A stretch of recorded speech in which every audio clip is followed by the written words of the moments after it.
हरे कृष्णा। श्री द्वैपायन जी आगे कहते हैं, भारत, सब धर्मों में यह महाभारत श्रवण रूप श्रेष्ठ धर्म पूर्व काल से ही देखा गया है। राजन, विशेषता ब्राह्मण के मुख से इसे सुनने का विधान है। जो बारंबार अथवा प्रतिदिन इसका पाठ करता है वह परम गति को प्राप्त होता है। प्रतिदिन चाहे एक श्लोक या आधे श्लोक अथवा श्लोक के एक चरण का ही पाठ कर लें, किंतु महाभारत के अध्ययन से शून्य कभी नहीं रहना चाहिए। इस महाभारत में महात्मा राज ऋषियों के विभिन्न प्रकार के जन्म वृतांतों का वर्णन है। इसमें मंत्र पदों का प्रयोग है। अनेक दृष्टियों के अनुसार धर्म के स्वरूप का विवेचन किया गया है। इस ग्रंथ में विचित्र युद्धों का वर्णन तथा राजाओं के अभ्युदय की कथा है। तात, इस महाभारत में ऋषियों एवं गंधर्वों एवं राक्षसों की भी कथाएं हैं। इसमें विभिन्न प्रसंगों को लेकर विस्तार पूर्वक वाक्य रचना की गई है। इसमें पुण्य तीर्थों, पवित्र देशों, वनों, पर्वतों, नदियों और समुद्र के भी महामात्य का प्रतिपादन किया गया है। पुण्य प्रदेशों और नगरों का भी वर्णन किया गया है। श्रेष्ठ उपचार और अलौकिक पराक्रम का भी वर्णन है। इस महाभारत में महर्षि व्यास ने सत्कार योग का निरूपण किया है तथा रथ सेना, अश्व सेना तथा गज सेना की व्यूह रचना तथा युद्ध कौशल का वर्णन किया है। इसमें अनेक शैली की वाक्य योजना, कथोपकथन का समावेश हुआ है। सारांश यह है कि इस ग्रंथ में सभी विषयों का वर्णन किया गया है।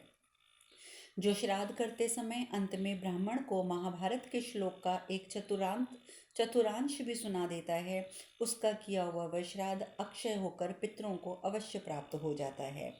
दिन में इंद्रियों अथवा मन के द्वारा जो पाप बन जाता है अथवा मनुष्य जानकर या अनजान में जो पाप कर बैठता है, वह भी महाभारत की कथा सुनते ही नष्ट हो जाता है। इसमें भरतवंशियों के महान जन्म वृतांत का वर्णन है, इसीलिए इसको महाभारत कहते हैं। जो महाभारत नामक यह निरुक्त व्युक्त अर्थ जानता है वह सब पापों से मुक्त रहता है। यह भरतवंशी क्षत्रियों का महान और अद्भुत इतिहास है। अतः निरंतर पाठ करने पर मनुष्य को बड़े से बड़े पाप से छुड़ा देता है। शक्तिशाली आप्तकाम मुनिवर श्री कृष्ण द्वैपायन व्यास जी प्रतिदिन प्रातःकाल उठकर स्नान संध्या आदि से शुद्ध होकर आदि से ही महाभारत की रचना करते थे। महर्षि ने तपस्या नियम का आश्रय लेकर 3 वर्षों में इस ग्रंथ को पूर्ण किया है। इसलिए ब्राह्मणों को भी नियम में स्थित होकर इस कथा का श्रवण करना और कराना चाहिए।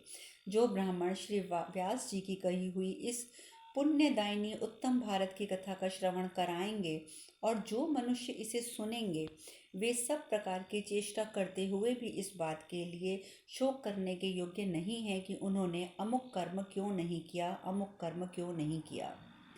धर्म की इच्छा रखने वाले मनुष्य के द्वारा यह सारा महाभारत इतिहास पूर्ण रूप से श्रवण करने योग्य है। ऐसा करने से मनुष्य सिद्धि को प्राप्त कर लेता है। इस महान पुण्यदायक इतिहास को सुनने मात्र से ही मनुष्य को जो संतोष प्राप्त होता है वह स्वर्ग लोक प्राप्त करने से भी नहीं मिलता। जो पुण्यात्मा मनुष्य श्रद्धापूर्वक इस अद्भुत इतिहास को सुनता है और सुनाता है, वह राजसूय और अश्वमेध यज्ञ का फल प्राप्त करता है।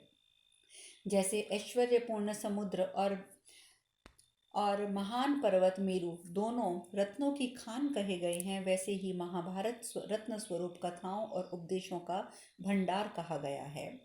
यह महाभारत वेदों के समान पवित्र और उत्तम है।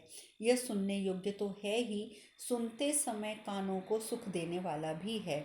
इसके श्रवण से अंतःकरण पवित्र होता है अतः उत्तम शील स्वभाव में वृद्धि होती है। राजन, जो वाचक इस महाभारत दान करता है, जो वाचक को यह महाभारत दान करता है, उसके द्वारा समुद्र से घिरी हुई संपूर्ण पृथ्वी का दान संपन्न हो जाता है। जन्मेजय, मेरे द्वारा कही हुई इस आनंददायी दिव्य कथा को तुम पुण्य और विजय की प्राप्ति के लिए पूर्ण रूप से सुनो। प्रतिदिन प्रातःकाल उठकर इस ग्रंथ का निर्माण करने वाले महामुनि श्री कृष्ण द्वैपायन ने महाभारत नामक इस अद्भुत इतिहास को 3 वर्ष में पूर्ण किया है। भरत श्रेष्ठ, धर्म अर्थ काम मोक्ष के संबंध में जो बात इस ग्रंथ में है वह अन्यंत्र भी कहीं नहीं है। जो इसमें नहीं है वह कहीं आपको और मिलेगी भी नहीं। इस प्रकार से श्री महाभारत आदि पर्व के अंतर्गत अंशावतरण पर्व में महाभारत प्रशंस विषयक 62वां अध्याय पूर्ण हुआ।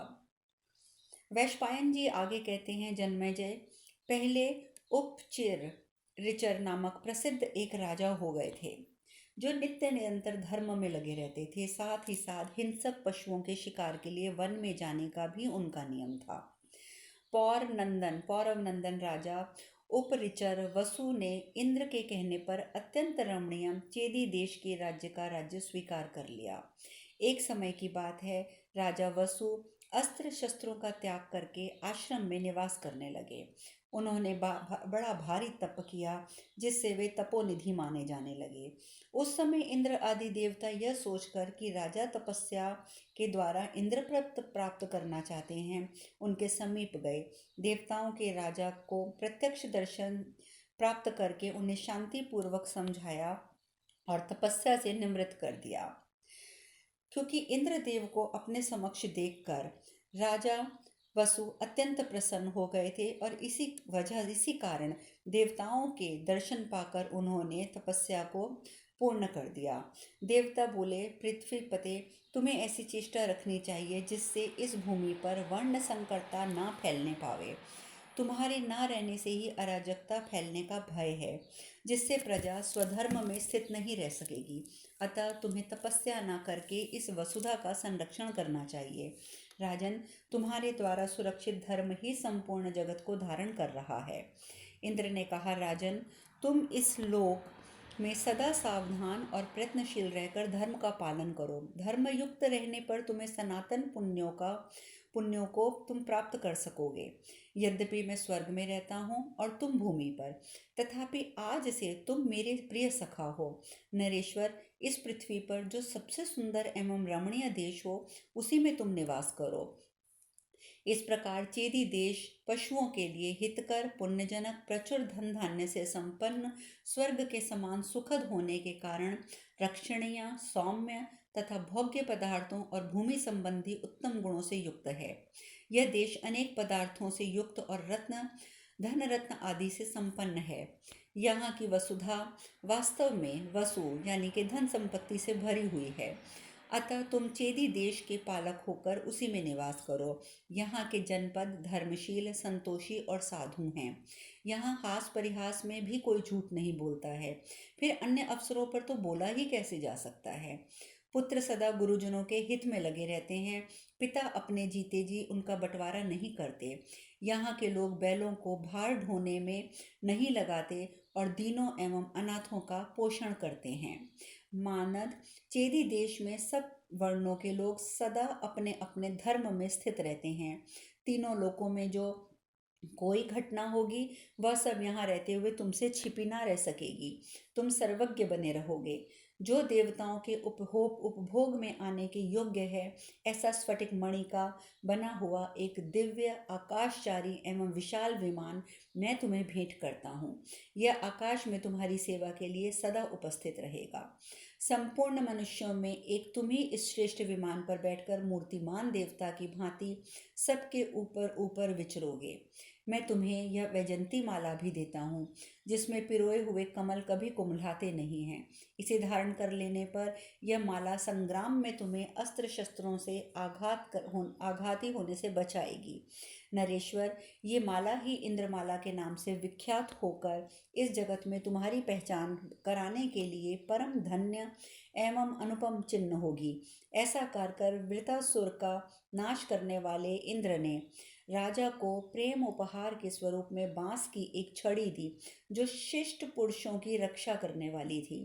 तदंतर 1 वर्ष बीतने पर भूपाल वसु ने इंद्र की पूजा के लिए उस छड़ी को भूमि में गाड़ दिया।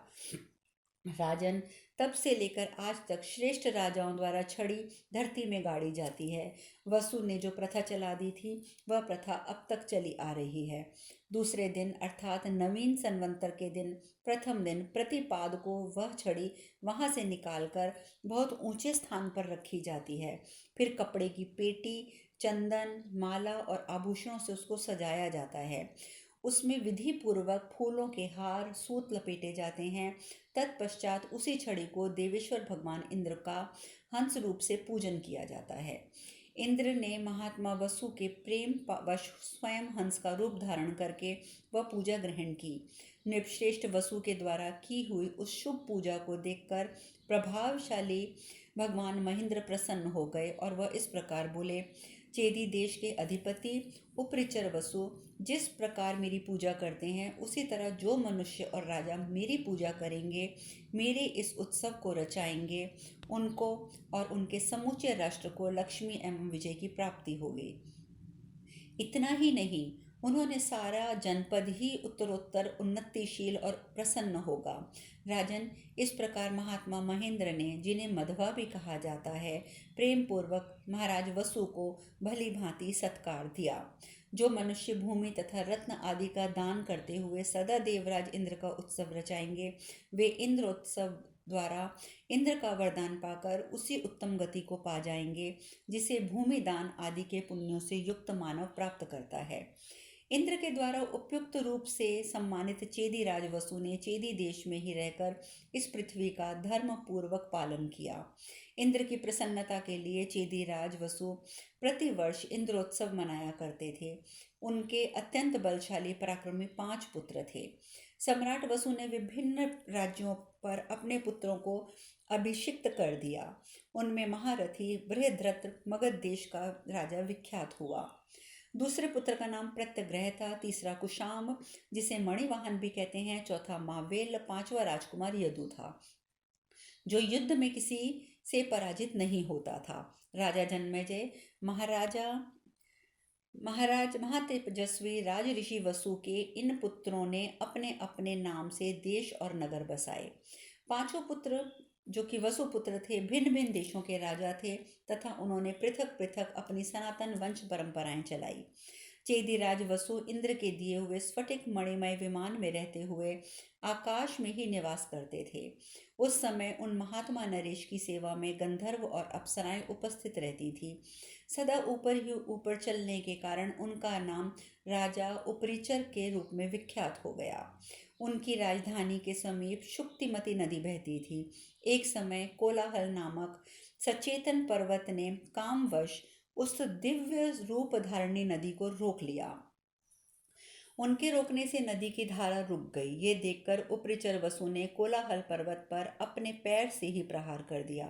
प्रहार करते ही पर्वत में दरार पड़ गई, जिससे निकलकर वह नदी पहले के समान बहने लगी।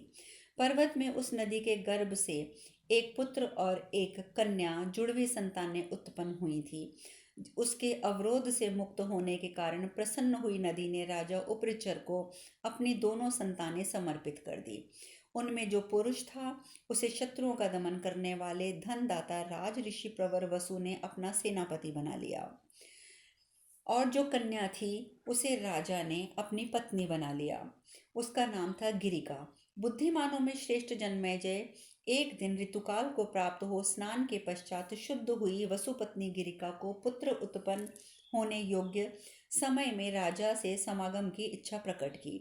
उसी दिन पितरों ने राजाओं में श्रेष्ठ वसु पर प्रसन्न होकर उन्हें आज्ञा दी, तुम हिंसक पशुओं का वध करो। तब राजा पितरों की आज्ञा का उल्लंघन ना करके कामनावश साक्षात दूसरी लक्ष्मी के समान अत्यंत रूप और सौंदर्य के वैभव से संपन्न गिरि का ही चिंतन करते हुए हिंसक पशुओं को मारने के लिए वन में गए। राजा राजा का वह वन देवताओं के चैत्र रथ नामक वन के समान शोभा पा रहा था। बसंत का समय था। अशोक, चंपा, आम, अतिमुक्तक, पुन्नग, कनेर, मौलसिरी, दिव्य, पाटल, नारियल, चंदन, अर्जुन ये स्वादिष्ट फलों से युक्त रमणीय तथा पवित्र महावृक्ष उस वन की शोभा बढ़ा रहे थे। कोकिलाओं के कलकूजन से समस्त वन गूंज उठा था। चारों ओर मतवाले भौरे कलकल का नाद कर रहे थे। यह उद्दीपन सामग्री पाकर राजा का हृदय काम वेदना से पीड़ित हो उठा। उस समय उन्हें अपनी रानी गिरि का दर्शन नहीं हुआ। उसे ना देखकर कामाग्नि से संतप्त होकर वे इच्छानुसार इधर उधर घूमने लगे। घूमते घूमते उन्होंने एक रमणीय अशोक का वृक्ष देखा, जो पल्लवों से सुशोभित और पुष्प के गुच्छों से आच्छादित था। उसकी शाखाओं के अग्रभाग फूलों से ढके थे। राजा उसी वृक्ष के नीचे उसकी छाया में सुखपूर्वक बैठ गए। वह वृक्ष मकरंद और सुगंध से भरा था। फूलों की गंध से वह बरबस मन को मोह लेता था। उस समय कामोद्दीपक वायु से प्रेरित होकर राजा के मन में रति के लिए स्त्री विषयक प्रीति उत्पन्न हुई। इस प्रकार वन में विचरने वाले राजा उपरिचर का वीर्य स्खलित हो गया। उसके स्खलित होते ही राजा ने यह सोचकर कि मेरा वीर्य व्यर्थ न जाए, उसे वृक्ष के पत्ते पर उठा लिया। उन्होंने विचार किया, मेरा ये स्खलित वीर्य व्यर्थ न हो, साथ ही मेरी पत्नी गिरि का ऋतुकाल भी व्यर्थ न हो जाए। इस प्रकार बारंबार विचार कर राजाओं में श्रेष्ठ वसु ने उस वीर्य को अमोघ बनाने का ही निश्चय किया। तदंतर रानी के पास जाकर अपना वीर्य भेजने का उपयुक्त अवसर देखकर उन्होंने उस वीर्य को पुत्रोत्कारक मंत्रों द्वारा अभिमंत्रित किया। राजा वसु धर्म और अर्थ के सूक्ष्म तत्व को जानने वाले थे। उन्होंने अपने विमान के समीप ही बैठे हुए शीघ्रगामी शयन पक्षी बाज के पास जाकर कहा, सौम्य, तुम मेरा प्रिय करने के लिए यह वीर्य मेरे घर ले जाओ और महारानी गिरि को शीघ्र दे दो, क्योंकि आज ही उसका ऋतुकाल है। बाज वह वीर्य लेकर बड़े वेग के साथ तुरंत वहां से उड़ गया। वह आकाशचारी पक्षी सर्वोत्तम वेग का आश्रय लेकर उड़ रहा था। इतने में ही एक दूसरे बाज ने उसे आते देखा। उस बाज को देखते ही उसके पास मांस होने की आशंका से दूसरा बाज तत्काल उस पर टूट पड़ा। फिर वे दोनों पक्षी आकाश में एक दूसरे को चोंचों से मारते हुए युद्ध करने लगे। इस दौरान युद्ध करते समय वह वीर्य यमुना जी के जल में गिर पड़ा। अद्रिका नाम से विख्यात एक सुंदरी अप्सरा ब्रह्मा जी के शाप से मछली होकर वहीं यमुना जी के जल में रहती थी। बाज के पंजे से छूटकर गिरे हुए वसु संबंधी उस वीर्य को मत्स्य रूप धारणी अद्रिका ने वेग पूर्वक आकर निगल लिया। भरतश्रेष्ठ तत्पश्चात 10वां मास आने पर मत्स्य जीवी मल्लाहों ने उस मछली को जाल में बांध लिया और उसके उदर को चीरकर एक कन्या और एक पुरुष निकाला। आगे की कथा कल करेंगे। हरे कृष्णा, हरे कृष्णा, हरे कृष्णा।